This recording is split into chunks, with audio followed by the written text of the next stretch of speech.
José Emílio Rondô inicialmente foi um dos meus ídolos. Quando eu era adolescente, a minha diversão era comprar as edições especiais da Som 3, que traziam textos dele e da sua então esposa Ana Maria Baiano. Passado algum tempo, José Emílio Rondô virou meu companheiro de trabalho. Eu era editor da revista Bis e José Emílio Rondô era correspondente da revista em Los Angeles. E sempre quando eu o encontrava, eu fazia a mesma pergunta. Zé, como é que foi trabalhar aquele primeiro disco da Legião Urbana? Por um motivo ou outro, ele nunca comentou nada mais específico. Mas agora ele não escapa. José Emílio Rondô acaba de lançar Será? Crises, genialidade e um som poderoso. Os bastidores da gravação do primeiro disco da Legião Urbana, contados por seu produtor. Um lançamento da Máquina de Livros. José Emílio Rondô é um dos mais celebrados jornalistas da indústria musical e, volta e meia, atuava como produtor. Ele foi o responsável, por exemplo, do disco de estreia do Camisa de Vênus. Em 1984, ele teve uma iluminação. Depois de receber uma fita demo de uma banda chamada Legião Urbana, dada pelo também jornalista Tom Leão, ele marcou uma reunião com George Davidson, então diretor artístico da companhia, para gravar, para ser o produtor do primeiro álbum do então trio de Brasília. Mal sabia o Zé que a banda já estava causando problemas dentro da gravadora. 2 produtores já tinham assumido a tarefa e desistido diante da guerra de estilos entre aquele punk urgente, aquela coisa mais crua da Legião Urbana, com o que eles se propunham a fazer. Mas antes, vamos a um pouquinho de história. A Legião Urbana tinha chego às mãos e ouvidos de George Davidson, então diretor artístico da gravadora, através do Herbert Viana, guitarrista e vocalista do Paralamas do Sucesso. Quando Davidson escutou Química, que é uma canção do Renato Russo, que o Paralamas registrou em seu primeiro disco, Cinema Mudo, o Davidson perguntou quem era o autor daquela letra tão poderosa, tão bem sacada. E o Herbert Viana disse: ele é Renato Russo e ele é tudo o que eu gostaria de ser. A fita demo da Legião também já tinha chego aos escritórios da EMI, bem como a fita demo do Trovador Solitário, que era um epíteto que o Renato Russo adotou enquanto saiu da banda punk Aborto Elétrico e criou a Legião Urbana. Pois bem, diante de tanto talento, não houve alternativa para os executivos da EMI senão trazerem a Legião Urbana e gravarem o seu disco de estreia. A primeira tentativa foi com Marcelo Susequinde, que então trabalhava com os Paralamas do Sucesso e era da banda de hard rock, hard pop e um pouco de rock progressivo, Erva Doce. Sim, a gente conhece pela versão de Poison Ivy, do The Coasters, que era Erva Venenosa, mas nas apresentações ao vivo, o Erva Doce tinha uma pegada muito mais de rock progressiva e rock dos anos 70. Óbvio que não deu certo. O estilo virtuoso do Susequinde, o estilo roqueiro do Susequinde, não bateu com a simplicidade musical de então. Dado Villa-Lobos, Renato Russo e Marcelo Bonfá. Dado Villa-Lobos guitarra e Marcelo Bonfá bateria. Naquela ocasião, o Renato Russo ainda tocava contrabaixo e cantava. Outro escolhido foi Rick Ferreira, que trabalhou com Erasmo Carlos e tocou muito nos discos de Raul Seixas. Outra escolha desastrosa. E dessa vez, uma concepção completamente errada por parte do Davidson. O Dado Villa-Lobos, em entrevistas, disse que uma vez ele foi convidado a adentrar no escritório do diretor artístico e este tocou um álbum do Bob Seger, grande cantor de country rock americano ali dos anos 70. Diante da estupefação do Dado, ele falou: pô, mas vocês têm uma canção chamada Faroeste Caboclo? Qual o problema de fazer uma coisa country? Quem acompanhou as gravações ou quem presenciou os embates da Legião com Rick Ferreira lembra-se de um momento em que o Marcelo Bonfá, totalmente possesso, ficava falando para o Rick Ferreira: você já ouviu Sex Pistols? Você já ouviu Gang of Four? Você já ouviu Joy Division? Você não sabe o que a gente está querendo fazer. Então, o Rick Ferreira foi também obrigado a desistir do projeto. O José Emílio Rondô assumiu a produção do primeiro disco da Legião Urbana, ao lado do Maíton Bahia também produtor, e que trabalhou como uma espécie de interventor. Foi o Mayton Bahia que disse para eles: galera, se vocês continuarem com essa atitude, se vocês continuarem tratando tudo e a todos desse jeito, a gravadora vai dispensar a banda sem nunca ter gravado um compacto sequer. Foi necessário essa intervenção do Mayton para que a banda baixasse um pouco a bola, baixasse um pouco as atitudes belicosas e partisse para a gravação do primeiro disco. Outro sujeito muito importante foi o engenheiro de som Amaro Moço, que entendeu à sua maneira qual era o estilo que a Legião praticava, quais eram as influências e como tirar o melhor daqueles grupos que não tinham tanta experiência no estúdio.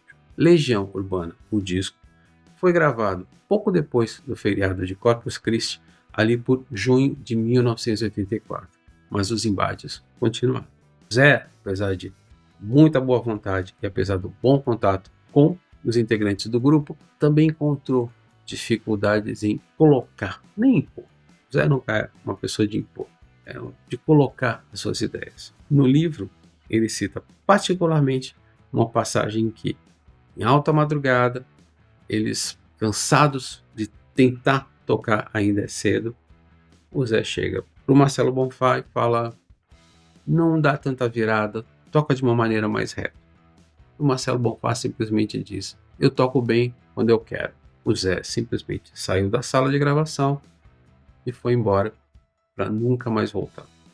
Quem o impediu de tomar essa atitude foi exatamente Renato Russo, que falou: poxa, Zé, vamos continuar. E o Zé falando: não, Juninho, não vou. Juninho, para quem não sabe, era o apelido de Renato Manfredini Jr., que adotou o sobrenome artístico de Russo. O Zé voltou e a banda continuou. Àquela altura, a Legião Urbana não era mais um trio, e sim um quarteto. O Renato teve uma desastrada tentativa de suicídio, tentou cortar os pulsos, que prejudicou muito o movimento dos dedos. E vale aquela dica: se você conhece alguém que tenha algum pensamento suicida, alguma atitude que possa pender para um suicídio, procure ajuda. Não fique só no não vai acontecer. Pois bem, a Legião então contava com Renato Rocha, o Negrete, que foi trazido ao grupo por Marcelo Bonfá. E o Negrete era então o integrante que tinha mais habilidades musicais. Você pode notar isso no groove de reggae ou a dança, que é uma canção que mistura punk com um pouco de bateria eletrônica, com ritmos eletrônicos, na verdade. O que eu gosto muito do Será é que o estilo do Zé de contar uma história parece que ele está conversando com você. Talvez era o papo que eu queria ter com ele há muito tempo e nunca consegui. O Zé vai narrando aos poucos, faz um outro comentário sobre o Mayton Bahia ou sobre o Amaro Moço e traz depoimentos do Marcelo Bonfá, do Dado Villa-Lobos, do Mayton e do Amaro. Depois disso, ele traz ainda um faixa a faixa do disco. Como ele foi gravado, quem tocou o quê e qual a história por trás daquela gravação. Sabe-se, por exemplo, que por enquanto trazia muito dessa coisa mais sombria do Joy Division, misturada com o Beach Boys de Brian Wilson, que eram dois artistas que o Renato Russo gostava muito. Ou que quem toca abaixo em Ainda é Cedo é o próprio Renato Russo, porque ele entendeu que o Renato Rocha não tinha pego a concepção ideal para a canção. Pois vale muito a pena, então, você ler esse livro, entender um pouco mais como foi essa gênese do novo rock brasileiro. E por que eu digo o novo rock brasileiro? O rock, óbvio, existe desde os anos 50, quando Nora Ney gravou o Balanço das Horas. E na década de 70, especificamente, você tinha aqui na região de São Paulo grupos que faziam rock calcado nos Rolling Stones, calcado nos Beatles, obviamente, e nas bandas de glam rock daquele período. O que sempre me incomodou nessas bandas, que eu adoro, diga-se, é as letras. O Made in Brasil, que é uma banda tradicionalérrima, tinha versos como "Hey, larga meu pé, você até parece chiclé". O Patrulha do Espaço, que é outro grupo que eu adoro, que sempre trouxe grandes integrantes, fez uma canção chamada Colômbia, na qual eles diziam: ele subiu aos céus e voltou, uou, uou, é o maior dos pássaros Colômbia.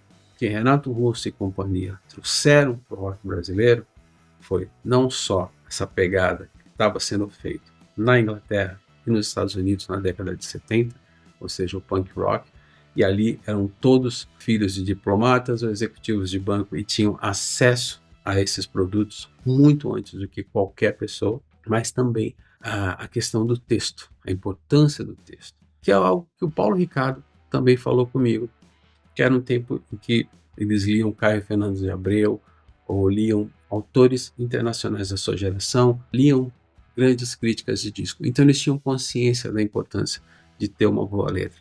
E isso mudou para sempre essa ideia do rock nacional. Outra importância é que boa parte desses discos foi lançado, e aí eu estou falando de Mudança de Comportamento do Ira, o próprio disco da Legião Urbana, Revoluções por Minuto do RPM, Nós Vamos Invadir Sua Praia, do Ultraje a Rigor, foi lançado pouco tempo depois do Rock in Rio, que foi o festival em que mostrou que rock and roll, em suas mais diferentes formas, poderia ser um produto vendável para as grandes massas. Então, as gravadoras elegeram o gênero como seu novo produto de venda, como seu novo produto de divulgação. E assim, o rock se tornou um produto comercial, vendável. Você tinha um investimento maior nas bandas de rock, as rádios tocavam rock e todo mundo foi feliz, pelo menos até a ascensão do sertanejo ali pelo final dos anos 80 e início dos anos 90. O Será conta uma parte desse rock urgente vindo de Brasília, mas tem outros livros que eu indicaria para você para entender melhor o que aconteceu, qual era o cenário daquela época. Por exemplo, o Diário da Turma, a história do rock de Brasília, de Paulo Marchetti, um grande pesquisador e um sujeito que esteve ali perto do que aconteceu. E ele pega justamente o período de 1976, ou seja, a explosão do punk rock no exterior, como ele foi recebido pela Turma de Brasília, até 1986, quando a Legião Urbana lança 2 e se torna a principal banda do país. Aqui você tem tudo. Aqui você tem um relato completo de como eram as bandas, do que elas gostavam, do que elas faziam e de por que elas se tornaram um sucesso. Outro grande livro do gênero é Cara da Plebe, de Felipe Seabra. Aliás, esse livro é tão grosso que você pode fazer o seguinte: se você tem parentes evangélicos, você pode dizer que é uma Bíblia, ou usá-lo como arma branca. Brincadeiras à parte, o Felipe Seabra tem um texto delicioso, tem um texto rápido, tem um texto muito informativo, ele é muito detalhista e ele também narra a criação da Plebe Rude e de como ela se aliou aos grupos ali de Brasília. Por fim, esse infelizmente me foi furtado, Renato Russo, o filho da Revolução, do jornalista Carlos Marcelo, e também é outro catatal sobre quem era Renato Russo, como ele se formou musicalmente e intelectualmente e como ele arquitetou a criação da Legião Urbana. Especificamente, estamos falando do rock de Brasília. Se você quiser um outro livro sobre como foi o rock dos anos 80, eu recomendo também Dias de Luta, do jornalista Ricardo Alexandre. Mas aqui ficamos falando de um disco que me tocou como poucos, um disco em que eu escutava Ainda é Cedo e achava que tinha sido feita por uma ex-namorada que eu tive, um disco no qual eu entendi perfeitamente o que ele queria dizer. Será? Chorava ao escutar por enquanto, porque eu também achava que falava do meu rompimento, e um disco no qual eu elegi a Legião Urbana como uma das minhas bandas prediletas. Se você gostou desse vídeo, curta, comente e compartilhe. Se você não gostou, mande para o Marcelo Bonfá, porque ele fatalmente vai achar algum defeito na história da Legião Urbana, porque ela não foi contada por ele. Ative o sininho para novas notificações e aguarde os próximos dias para falarmos novamente sobre música.